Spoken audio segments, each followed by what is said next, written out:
சொல்ல வேண்டும்.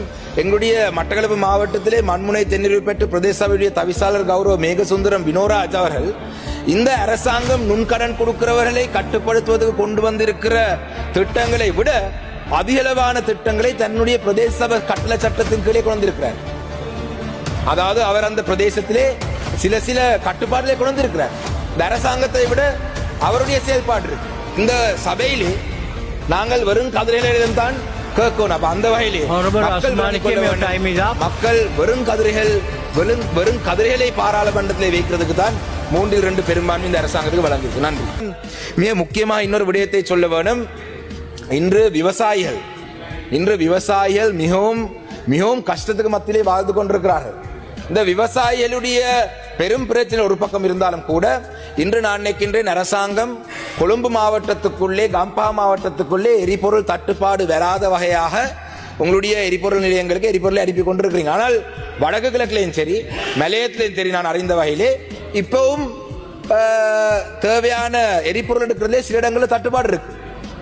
அரசாங்கம் பூலிகளிலேயோ இல்லாட்டி கேன்களிலேயோ எரிபொருள் வழங்க வேண்டாம் என்று சொன்னால் கௌரவ பிரதி சபாநாயகர் அவர்களே விவசாய அறுவடை செய்யும் காலப்பகுதியில் அந்த தேவையான இயந்திரங்களுக்கு தேவையான எரிபொருள் எடுக்க முடியாத நிலை இருக்கின்றது. அதே போலதான் இன்று மலையத்திலையும் கூட கேள்விப்பட்டான் தோட்டங்கள், அதாவது பயிர் செய்கிற மரக்கறி தோட்டங்களுக்கு தேவையான எண்ணெய் அடிக்கிறதுக்கு தேவையான அந்த இயந்திரங்களுக்கு எரிபொருள் எடுக்க முடியாத நிலை இருக்கிறார்கள். இவ்வாறான மக்களுக்கு பெரும் கஷ்டத்துக்கு மத்தியிலே மக்கள் வாழ்ந்து கொண்டிருக்கும் பொழுதுதான் ஒரு விடயத்தை சொல்ல வேண்டும். எங்களுடைய மட்டக்களப்பு மாவட்டத்திலே மண்முனை தென்னிருவு பெற்று பிரதேச சபையுடைய தவிசாளர் கௌரவ மேகசுந்தரம் வினோராஜ் அவர்கள் இந்த அரசாங்கம் நுண்கடன் கொடுக்கிறவர்களை கட்டுப்படுத்துவதற்கு கொண்டு வந்திருக்கிற திட்டங்களை விட அதிகளவான திட்டங்களை தன்னுடைய பிரதேச சபை கட்டளை சட்டத்தின் கீழே கொண்டு வந்திருக்கிறார். அதாவது அவர் அந்த பிரதேசத்திலே சில கட்டுப்பாடுகளை கொண்டு வந்திருக்கிறார். இந்த அரசாங்கத்தை விட அவருடைய செயல்பாடு இருக்கு.